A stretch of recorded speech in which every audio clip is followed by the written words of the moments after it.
네, 이 시간에는 결산의 때라는 제목을 가지고 함께 말씀을 나누도록 하겠습니다. 이제 1년의 마지막 주가 어느덧 우리에게 찾아왔습니다. 한 해가 정말 빨리 지나간 것 같습니다. 올 한 해도 우리가 이 시간들을 인도하신 하나님께 큰 감사를 올려드릴 수 있었으면 좋겠습니다. 자, 연말이 다가오면 기업들은 수입과 지출을 계산하면서 한 해의 장사, 사업을 잘했는지 못했는지를 결산을 하게 됩니다. 올 한 해 우리의 삶도 그렇게 하나님 앞에 결산의 시간을 가지면 어떨까라는 생각을 해봅니다. 나는 올 한 해 얼마나 내 삶을 하나님께 드렸는가, 나는 얼마나 내게 주신 사명에 충성했는가, 이런 것들을 한번 생각해 보자는 것이죠. 연말에 우리가 이런 질문에 답하는 시간들을 계속해서 가져가면 내년을 살아갈 우리들에게 큰 도전이 될 것이고, 또 우리는 마지막 때에 하나님의 심판대 앞에 다 서게 될 텐데, 그때를 대비해서 우리가 하늘에 상급을 쌓는 삶을 어떻게 살아야 되는가, 이것들을 다시 한번 돌아보는 귀한 또 유익한 시간이 되리라 생각이 됩니다. 그래서 오늘 그 결산이라는 주제를 가지고 함께 말씀을 나눠보겠습니다. 이 말씀 듣고 이 한 주간 깊이 묵상하면서 올해를 돌아보고 내년을 새롭게 헌신하는 귀한 성도님들 되시기를 주님의 이름으로 축원합니다. 자, 오늘 우리가 아주 잘 알고 있는 달란트 비유의 말씀으로 함께 은혜를 나누고자 합니다. 오늘 이 달란트 비유는 25장에 속해 있는 말씀이죠. 그런데 25장 1절을 말씀을 보면 그때의 천국은 이렇게 얘기하고 있습니다. 그리고 14절부터 이어지는 이 말씀 또한 천국에 대한 말씀이라는 것 우리가 알 수가 있다는 것이죠. 오늘 이 달란트 비유의 핵심 내용은 한마디로 말씀드리면 천국에서 우리가 하나님과 함께 결산의 때를 가져야 된다라는 것을 말씀해 주고 있다는 것입니다. 오늘 이 본문의 이야기를 한번 나눠보면 이렇습니다. 어떤 사람이 타국에 가게 되었습니다. 그래서 자기의 종들 3명을 불러놓고 한 사람에게는 5달란트, 또 다음 사람에게는 2달란트, 그리고 세 번째 사람에게는 1달란트를 이렇게 나눠주었습니다. 그런데 14절에 보니까 또 어떤 사람이 타국에 갈 때 그 종들을 불러 자기 소유를 맡김과 같으니, 여러분, 맡기다, 이런 의미에는 어떤 의미가 담겨 있을까요? 주인이 종들에게 5달란트, 2달란트, 1달란트를 맡겼다라고 할 때 그 맡겼다라는 의미는 그냥 보관하고 있으라는 얘기였을까요? 그게 아니죠. 주어진 것을 활용해서 주인에게 이득이 되게 하는 것, 이것이 맡겼다의 의미입니다. 그래서 5달란트 받은 사람이 어떻게 행동했습니까? 5달란트 받은 자는 바로 가서 장사했다라고 얘기하고 있습니다. 그러니까 맡겼다라고 얘기할 때 이 세 사람은 주인의 의도를 명확히 알고 있었다는 것을 얘기해 주는 것입니다. 그런데 오늘 본문을 보니까 그 세 사람이 어떻게 행동했습니까? 5달란트 받은 사람은 바로 가서 장사를 해서 5달란트를 남겼다고 하고, 그리고 2달란트 받은 사람도 이 5달란트 받은 사람과 똑같이 행해서 2달란트를 남겼다고 했습니다. 그래서 이들은 칭찬을 받았어요. 어떻게 칭찬을 받았습니까? 21절을 보니까 잘하였도다 착하고 충성된 종아, 내가 적은 일에 충성하였음에 내가 많은 것을 내게 맡기리니 내 주인의 즐거움에 참여할지어다. 5달란트를 받고 5달란트를 남긴 사람이나 2달란트를 받고 2달란트를 남긴 사람이나 똑같은 칭찬을 받고 있음을 우리는 볼 수가 있다는 것이죠. 그런데 1달란트 받은 자는 어떻게 했냐? 받자마자 땅에 묻어두었습니다. 그리고 주인이 와서 결산할 때에 그 1달란트를 그대로 가져다 주었던 것을 볼 수가 있죠. 그래서 주인은 그를 책망했습니다. 그리고 벌을 주었습니다. 30절 말씀을 보니까 이 무익한 종을 바깥 어두운 데로 내쫓으라, 거기서 슬피 울며 이를 갈리라 하니라. 이런 벌을 받았다라는 것이죠.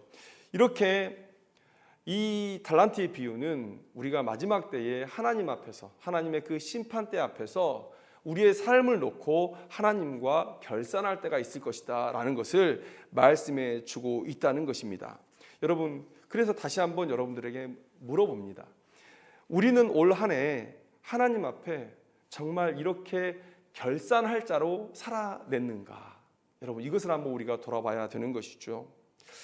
여러분, 하나님도 우리에게 유무형의 많은 달란트들을 주셨습니다. 타고난 많은 것들이 있어요. 선천적으로 우리가 가지고 태어나는 것들이 있습니다. 뭐 재능, 뭐 두뇌, 또 부모를 우리가 선택할 수 없죠.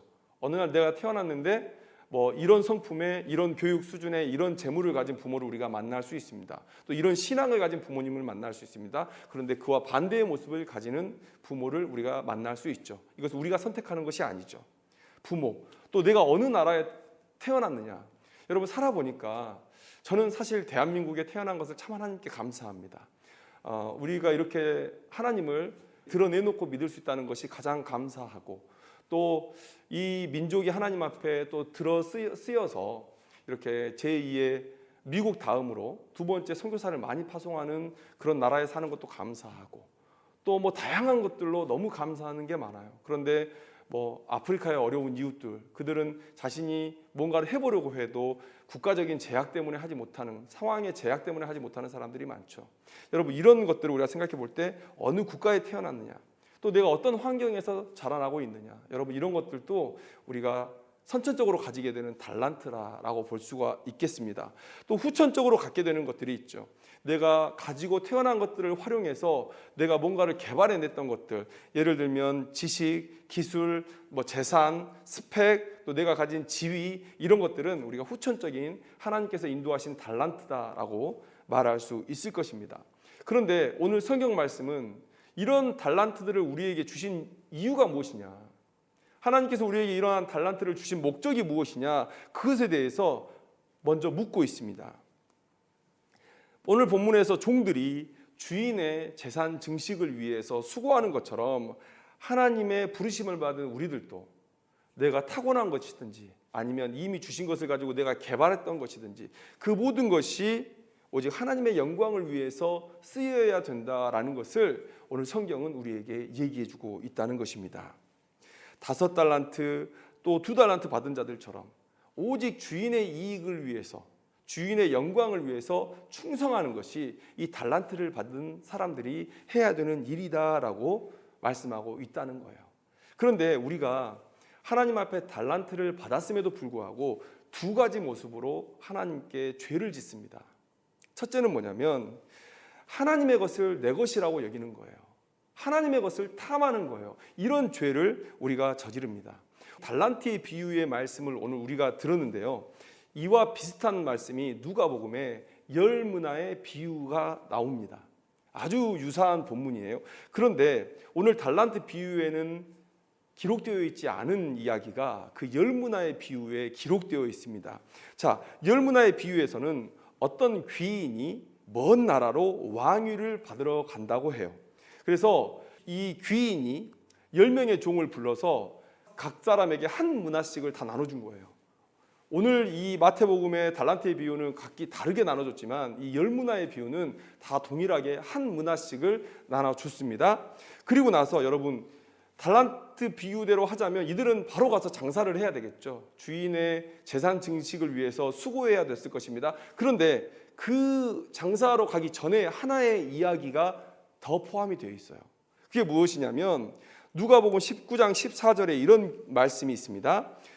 자, 한 문화씩을 받았죠. 그런데 그 백성이 그를 미워하여 사자를 뒤로 보내어 이르되 우리는 이 사람이 우리의 왕됨을 원하지 아니하나이다 하였더라. 이렇게 얘기하고 있어요. 귀인의 것을 가지고 살면서 귀인이 왕되는 것을 허락지 않는 사람들, 원치 않는 사람들, 그들은 목적이 무엇입니까? 귀인의 것을 자신의 소유로 삼고자 한다는 거예요. 주인의 것을 탐했기 때문에 주인의 왕됨을 허락하지 않는다. 여러분, 하나님께서 주신 달란트를 자기를 위해 사용하는 자들이 바로 이러한 자들이라는 거예요. 바람직한 종이라면, 바람직한 청직이라면 하나님께서 내게 주신 것을 내 것이라 하지 않고 철저히 주인을 위해 사용하며 주인을 위해 충성해야 하는 사람들이 되어야 되는 것이죠. 그렇게 주인을 위해 충성하는 것이 바로 종들에게 바라는 그런 주인의 모습일 것입니다. 그런데 우리는 아주 자주 하나님의 것을, 주인의 것을 내 것이라고 탐하며 살아가고 있다는 것이죠. 여러분, 자기가 받은 재능을 오직 자기를 위해 사용하는 사람들이 있습니다. 자기가 받은 재능을 이건 내 거야, 내가 수고해서 갖게 된 거야, 그렇게 얘기하면서 자기를 위해 사용하는 사람들이 있어요. 여러분, 이렇게 하나님의 것을 내 것이라 하고 하나님의 것을 탐하는 인생, 그 인생의 마지막이 어떤 것이었나? 누가복음 19장 27절에 이렇게 말씀하고 있습니다. 내가 왕됨을 원하지 아니하던 저 원수들을 이리로 끌어다가 내 앞에서 죽이라 하였느니라. 죽이라 하였느니라.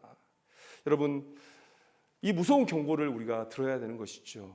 여러분, 우리가 받은 모든 것들 다 하나님께서 우리에게 주신 것입니다. 나의 영광을 위해서 사용하라고 하나님께서 내게 주신 거예요. 여러분, 그게 바로 바람직한 종이요 청지기의 모습이라는 사실 우리가 알아야 되는 것입니다. 세상에서 배운 모든 것, 세상에서 가진 모든 것, 이것은 하나님께서 내게 주신 것이다 라는 그런 믿음의 고백을 가지고 철저하게 하나님의 영광을 위해서, 또 이웃을 위해서, 교회를 위해서 섬길 수 있어야 되는 것, 여러분, 이것이 바람직한 종의 모습이라는 것이죠. 이렇게 주인의 것을 탐한 인생의 모습이 성경에 한 사람 기록되어 있죠. 그게 누굽니까? 바로 우리가 부자 청년이라고 말하는 사람. 예수님을 따르겠다고 와놓고 모든 것을 팔고 사람들에게 나눠주고 나를 따르라 했을 때 이 부자가 재물이 많음으로 근심하며 돌아갔다라고 얘기하고 있습니다. 왜 그랬을까요? 그게 하나님의 것이라고 인정하는 자였다면 이런 고민할 이유가 없죠. 예, 아멘, 드리겠습니다. 그리고 주를 따르겠습니다 라고 말했을 것입니다. 그런데 이 재물을 내 것이라고, 내가 수고해서 획득한 내 것이라고 생각하니까 갈등했던 것이죠. 근심했던 것이죠. 여러분, 이러한 죄를 우리도 여전히 짓고 있다. 여러분, 우리의 삶을 돌아보면서 어떤 것 하나라도 이건 내 거야 라고 주장하는 것이 있다면 그것은 오늘 하나님의 것을 탐하는 것입니다. 종의 모습, 청지기의 모습이 아닌 것입니다. 여러분, 결산할 때 하나님께서 이것을 가지고 우리를 심하게 책망할 것이라고 오늘 성경 본문은 우리에게 얘기해 주고 있다라는 사실, 여러분들 기억하시면서 우리가 하나님 앞에 죄를 짓지 않는 그런 인생이 되기를 소망합니다. 또 한 가지 모습, 우리가 이 하나님의 것을 가지고 우리가 죄를 짓고 있는데 그 두 번째 모습은 뭐냐면 게을러서 열매 없는 인생을 사는 거예요. 게을러서 열매 없는 인생. 하나님께서 달란트를 주셨는데 게을러서 아무것도 하지 않아요. 여러분, 오늘 한 달란트 받은 자 어떻습니까? 처음부터 그 한 달란트를 받은 그 순간부터 주인을 위해 아무것도 하려고 하지 않습니다. 그냥 땅에 묻어버려요. 받자마자 땅에 묻어버리는 것이죠. 여러분, 이런 자가 또 성경에 한 명 기록되어 있죠. 주를 따르겠다고 자기 스스로 고백해서 주님 앞에 나온 자가 있습니다. 그런데 주님에게 얘기해요. 할 일이 있다고. 제가 아버지를 장사해야 된다고 얘기합니다. 죽은 자가 죽은 자를 장사하게 하고 너는 나를 따르라. 예수님께서 분명히 그렇게 말씀하셨음에도 불구하고 세상 것에 분주해요. 여러분, 세상 것에 분주한 인생, 하나님의 일에 나태한 것입니다. 하나님 앞에 변명할 수 없는 거예요. 하나님은 하나님의 일에 열심이라고 말씀하세요. 내 일이 우선이라고 말씀하세요. 그런데 하나님 잠깐만요, 하나님 잠깐만요 하면서 자기 일에 분주하면서 하나님의 일을 계속 뒤로 밀어두는 사람들이 있어요. 여러분, 이것은 하나님의 입장에서 게으른 것입니다. 하나님의 일을 하지 않는 거예요. 여러분, 이런 죄를 우리가 저지르고 있다는 거예요. 달란트를 받았는데 그걸 내 것이라고 하나님의 것을 탐하든지, 아니면 달란트를 받았음에도 불구하고 여러분 게을러서 하나님 앞에 마땅히 올려드려야 할 열매, 영광을 올려드리지 못하는 것, 충성하지 못하는 것, 여러분, 우리는 이러한 모습으로 달란트 받은 자답지 못한 삶을 살고 그렇게 죄를 짓는 것이죠. 여러분, 오늘 본문에 이러한 죄에서 멀어질 수 있는, 이러한 죄를 극복할 수 있는 교훈이 두 가지가 나옵니다. 그것에 대해서 함께 나눴으면 좋겠어요. 첫 번째는 매 순간 깨어 있어야 된다는 거예요. 매 순간 깨어 있어야 된다. 베드로전서 5장 8절을 보면 너희 대적 마귀가 우는 사자같이 두루다니며 삼킬 자를 찾나니 근신하라 또 깨어라 이렇게 말씀하고 있습니다. 여러분, 이 영물인 마귀는 지혜롭죠. 똑똑하죠. 그래서 우리가 어느 한순간 마음을 놓을 때 그 마음의 틈을 비집고 우리를 공격하고 우리의 마음 가운데 또아리를 틀게 되는 것입니다. 19절 말씀에 보니까 주인은 타국에서 오랜 후에 돌아왔다 이렇게 말하고 있습니다. 오랜 후에. 여러분, 예수님께서 이 오랜 후에라는 단어를 여기에 집어넣으신 이유는 무엇일까? 이 오랜 후에의 오래라는 시간의 간격은 어느 정도의 간격일까? 여러분, 이런 간격이라고 생각이 돼요. 주인이 돌아올 것에 대한 긴장을 내려놓을 만큼의 시간. 여러분, 처음에 주인이 나 돌아올 때까지 이것 가지고 열심히 장사하고 재산을 불려놔라 라고 명령했으면 주인이 언제 오실지 모르니까 열심히 수고할 수 있습니다. 처음에는 그렇게 수고할 수 있어요. 그런데 시간이 지나요. 1년이 지나고 2년이 지나고 5년이 지났는데 주인에게서 어떤 소식도 들리지 않고 주인이 온다는 얘기가 없습니다. 주인이 나타나지도 않고 어떤 소식이 없어요. 여러분, 그러면 점점 마음이 나태해지는 것이죠. 긴장감을 내려놓게 되는 것이죠. 여러분, 이 오랜 후에라는 이 예수님의 말씀의 의도는 바로 이런 의도가 그 안에 담겨 있는 것입니다. 주인이 돌아올 것에 대한 긴장감을 내려놓을 만큼의 시간의 간격. 나태한 자들이 시험에 빠질 만한 시간의 간격을 얘기하는 것이죠. 어떤 생각입니까? 금방 오시진 않겠지. 곧 오시진 않겠지. 몇 년 안 오셨는데 지금 뭐 오시겠어? 라는 이런 나태함. 이런 나태함이 우리의 마음을 파고들 그 타이밍을 오늘 예수님은 경고하기 위해서 오랜 후에라는 단어를 사용하시는 것입니다. 그 순간, 그 방심한 그 순간에 마귀가 우리의 마음 가운데 치고 들어오는 것이죠. 여러분, 이 마음의 나태함을 조심해야 되는 것입니다. 여러분, 그래서 사도들은 얼마나 성도들에게 예수님께서 도둑처럼 오실 것이다, 항상 영적인 긴장감을 가지고 사명 붙들고 살아라, 이런 말씀을 얼마나 많이 경고했는지 몰라요. 그래서 데살로니가전서 5장 1절 2절 말씀을 보니까 이렇게 기록되어 있습니다. 형제들아, 때와 시기에 관하여는 너희에게 쓸 것이 없음은 주의 날이 밤에 도둑같이 이를 줄을 너희 자신이 자세히 알기 때문이라. 여러분, 얼마나 열심히 가르쳤으면 주님께서 도적같이 오실 것이야, 금방 오실 것이야, 이것을 얼마나 열심히 가르쳤으면 도적같이 오실 예수님에 대해서 더 쓸 것이 없다, 너희들이 너무 자세히 알기 때문에 더 쓸 것이 없다라고 말할 수 있었을까? 초대교회 성도들끼리 나누는 얘기는 주님이 곧 오십니다예요. 그래서 믿음 붙들고 삽시다예요. 모두가 다 그 얘기를 하고 있기 때문에 더 얘기할 필요조차 없다는 거예요. 너희들이 너무 잘 알고 있다는 거예요.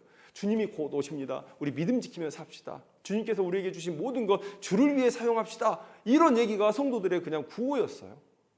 그런데 그래도 다시 한번 사도가 또 얘기해요. 더 얘기할 게 없다고 하는데 또 얘기합니다. 그래서 3절 6절 말씀을 보니까 그들이 평안하다 안전하다 할 그때에 임신한 여자에게 해산의 고통이 이름과 같이 멸망이 갑자기 그들에게 이르리니 결코 피하지 못하리라. 그러므로 우리는 다른 이들과 같이 자지 말고 오직 깨어 정신을 차릴지라. 너무 잘 알고 있고 매일 외치는 구호임에도 불구하고 사도가 더 긴장하라고 다시 한번 얘기하는 모습. 여러분, 이런 마음을 가질 때에 우리가 하나님께서 주신 달란트를 내 것이라, 그래서 세상 속에 푹 잠겨서 세상의 즐거움을 추구하는 그런 인생에서 탈피할 수 있다는 것을 말씀해주고 있다는 것이죠. 여러분, 초대교회 때 모습 한번 보세요. 초대교회 때 모습, 우리가 사도행전 2장에서 만나는 초대교회 성도들의 모습은 뭡니까? 예수님이 곧 오신다는 그 믿음을 가지고 자신의 모든 것을 가지고 교회 앞에 내어놓고 오직 교회를 섬기는 일에 자신의 모든 재능을 쏟아부었던 초대교회 성도들의 모습.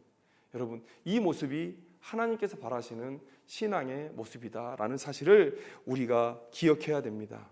여러분, 초대교회 때는 그런 모습으로 살아냈는데, 초대교회 때는 그렇게 살아냈는데 예수님의 재림의 시기가 이렇게 100년, 200년 느려지고 이제 2000년이 지나갔습니다.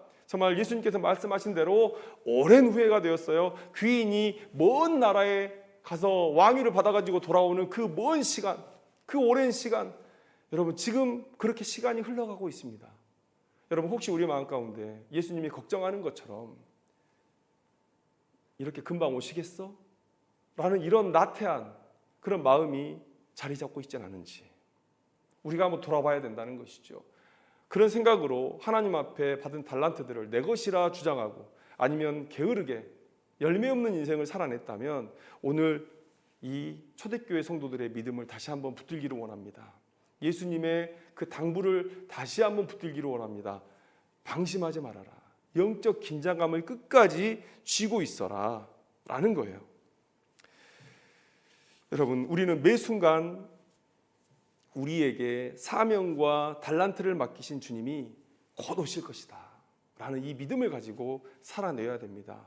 여러분, 이 영적 긴장감을 가지고 살아야 이 5달란트 받은 자처럼 바로 가서 장사하고 주인의 이득을 위해서 충성하는 그런 칭찬받는 인생이 될 수 있다는 것, 여러분 꼭 마음에 두시기를 소망합니다. 자, 그리고 두 번째, 우리가 달란트 받은 자로서 죄짓지 않도록 우리에게 도움을 주는 말씀은 뭐냐면, 하나님과 결산할 때 결코 우리의 변명이 통하지 않을 거라는 거예요. 우리의 변명이 통하지 않을 거다. 여러분, 학교 다닐 때 제 경험이 그렇습니다. 선생님이 숙제를 내주면 숙제가 어렵거나 아니면 숙제가 너무 많거나 그래가지고 아예 처음부터 포기하는 경우가 있습니다. 처음부터 야, 이건 난 못해, 나 그냥 안 할 거야. 그런데 제가 안 한다 그러면 상황이 해결되는 건 아니잖아요. 그 다음날 담임선생님 앞에 가서 또 야단을 맞아야 되잖아요. 그러니까 숙제를 하지 않겠다라고 마음먹은 순간부터 나는 뭘 하게 되냐면 계속해서 변명거리를 생각해요. 어떤 변명을 대면 선생님이 나를 좀 이해해 줄까. 그래서 매 맞을 거를 안 맞든지 아니면 매를 맞아도 조금만 맞든지 뭔가 선생님이 이해해 주고 나를 동정해 줄 만한 어떤 변명거리를 찾기 위해서 열심히 생각한다는 것이죠. 학교 갈 때까지 그래요. 차라리 그 시간에 숙제를 했으면 나았을 텐데 계속해서 밥 먹으나 친구랑 노나 잠자기 전까지 학교 가는 내내 계속 그 생각만 하는 거예요. 여러분, 혹시 우리가 나태하고 게으르게 살고 하나님의 것을 내 것이라고 주장하면서 하나님 앞에 가서 변명할 그 변명거리들을 찾고 있는 인생이 아닌가라는 생각을 해봐요. 여러분, 1달란트 받은 자는 주인이 떠나자마자 그 받은 돈을 땅에 묻었습니다. 주인이 오면 책망받을 것은 자명한 일이죠. 그렇지 않습니까? 그래서 그는 주인이 떠난 그 순간부터 자신의 나태함을 용서받을 변명을 계속 생각하고 있었을 거예요. 그 결과가 뭡니까? 바로 24절의 이야기가 그 오랜 시간 동안 이 1달란트 받은 종이 생각해낸 그 변명이에요. 뭐라고 얘기합니까? 1달란트 받았던 자는 와서 이르되 주인이여 당신은 굳은 사람이라 심지 않은 데서 거두고 해치지 않은 데서 모으는 줄을 내가 알았으므로. 여러분, 주인이 매우 가혹한 사람이라고 얘기해요. 당신은 너무 가혹한 사람이다. 그래서 당신은 심지도 않은 것에서 뭔가를 거두고 씨를 뿌리지도 않았으면서도 거기서 추수를 하는 아주 그냥 돈에 있어서는 아주 가혹한 사람이다 라고 얘기하는 거예요. 악독하게 자신의 이익만을 추구하는 사람이라. 그런데 25절 말씀해 보니까 뭐라고 돼 있습니까? 그래서 내가 두려웠다는 거예요. 그래서 내가 두려웠다. 뭐가 두려웠다는 얘기입니까? 내가 혹시라도 이 1달란트를 어떻게 장사하려고 투자를 했는데 그것을 혹시 잃어버리면 이런 가혹한 당신이 나를 살려두겠느냐, 나를 가만두겠느냐. 그래서 너무 두려웠다. 그래서 나는 이 돈을 잃지 않기 위해서 거의 모셔놓는 결정을 내린 것이다. 이 변명을 주인이 돌아올 때까지 그 오랜 시간 동안 하고 있었던 거예요.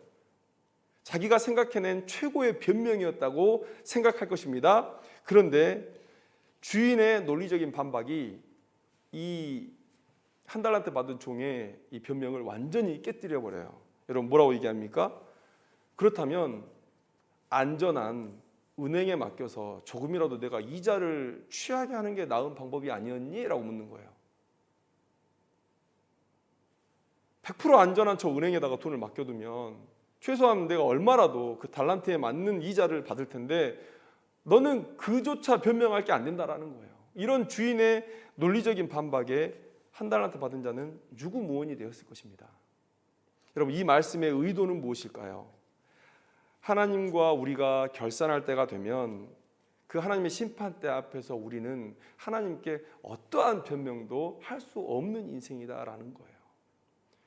혹시 우리가 살면서 하나님의 것을 내 것이라고 얘기하면서 하나님 이거 제가 수고해서 번 거잖아요. 하나님은 나에게 달란트를 이만큼 주셨는데 제가 이만큼 불려놨잖아요. 그러니까 이 중에 얼마 정도는 제가 써도 되는 것 아닙니까? 이렇게 변명을 생각해내는 사람도 있을지 모르겠어요.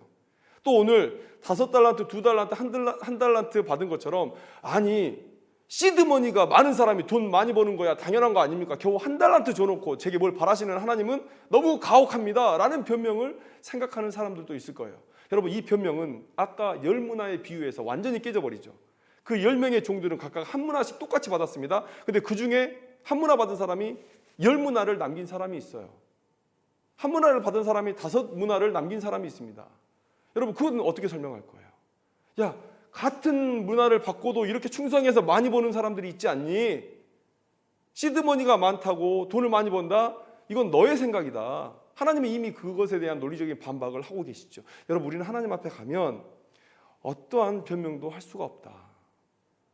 여러분, 하나님 앞에 가서 변명할 생각으로 이 시간을 나태하게 산다면, 또 하나님의 것을 내 것이라 주장하고 산다면 여러분, 그것은 용서받지 못할 죄를 저지르는 것이다.